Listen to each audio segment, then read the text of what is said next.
Hello student, good evening. Study चालला व्यवस्थित? वेल, okay. आता तुम्हाला आपण मागे पाहिलं होम्स लॉ, नाही का?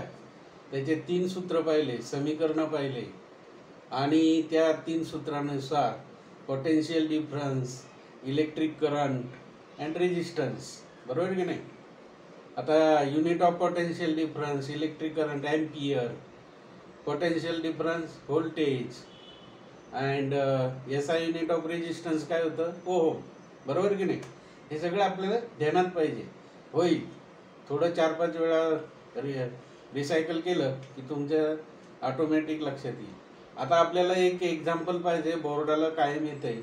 आणि अशा प्रकारचं हे जे एक्झाम्पल आहे ते 12वीला पण आहे, 10वीला 9वीला पण आहे. काही नाही, सोपं आहे.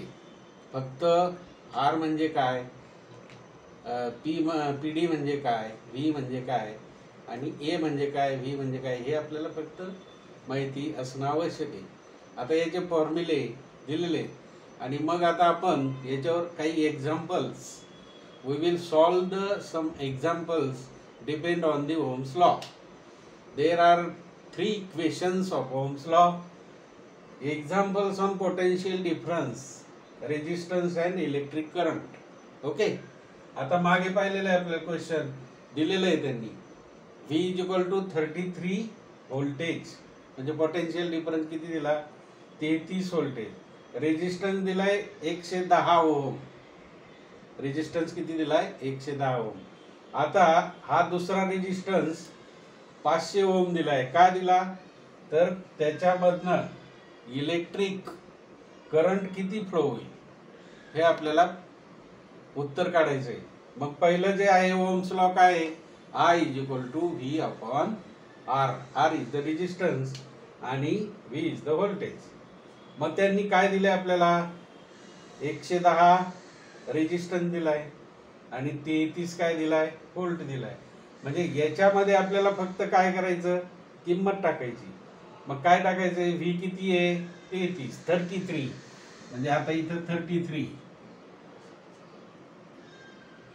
रेजिस्टन्स किती दिलाय? 110. आता याला याने भागलं की आपल्याला 0.3 एम्पियर येईल, बरोबर की नाही? 0.3 एम्पियर हा झाला आपल्याला I म्हणजे करंट. मग आता I दिलेला आहे. या ओहम मधून इथे किती करंट फ्लो अप होईल?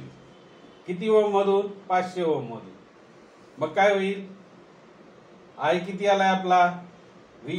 आपण सूत्र पाहिले मागे, 3 सूत्र होतात की नाही ओहमच्या लॉचे. पहिला आहे I = V/R. दुसरा आहे V = I × R. बरोबर? ते सूत्र आपले रिसायकल. मग I किती झालाय? 0.3 आणि या ठिकाणी R किती दिलाय त्यांनी? 500. इथं फक्त 500 लिहायचं. व्होल्ट. आता 500 R म्हणजे ओम. मग या ठिकाणी 500 × 0.3 कसं करायचं मी तुम्हाला सांगितलेलं आहे ना. कसं? आता 0.3 म्हणजे 3/10 आहे का नाही? × 500. 1 शून्य घातला, 50 × 150 म्हणजे किती आलं? 150 = 150 व्होल्ट. बरोबर की नाही? ही सोपी पद्धत करायची. डाव्या बाजूला करा प्रश्नपत्रिकेच्या किंवा उजव्या बाजूला, पण डाव्या बाजूला करू नका, कारण तिथं मार्क द्यायचे असतात एक्झामिनरला, बरोबर की नाही? अत्यंत महत्वाचं आहे, बऱ्याच वेळेला आलेलं आहे उदाहरण. तरी सुद्धा या प्रकारचे वेगळ्या किमती टाकून तुम्ही घरी सॉल्व्ह करू शकता. आता या ठिकाणी सर्किट डायग्राम दिलेली आहे तुम्हाला. आता ह्या सर्किट डायग्राम मध्ये रेजिस्टन्स सिरीज मध्ये जोडलेले असतात आणि समांतर मध्ये जोडलेले असतात. ही जी डायग्राम आहे, हे रेजिस्टन्स सिरीज मध्ये आहे का समांतर मध्ये? तर हे सिरीज मध्ये R1, R2, R3 हे सिरीज मध्ये जोडलेले आहे, म्हणजे क्रमशः जोडलेले आहे. तर हे सिरीज मध्ये जोडल्यानंतर त्याचा या ठिकाणी आर एस काय होईल, आणि पॅरलल जर जोडले असतील, पॅरलल आपल्याला माहिती आहे पॅरलल कसे होतात, हा एक, हे R1 आणि हा R2, these are parallel. बरोबर नाही, उद्या बघणार आहोत पॅरललचे कसे एक्झाम्पल सॉल्व करायचे.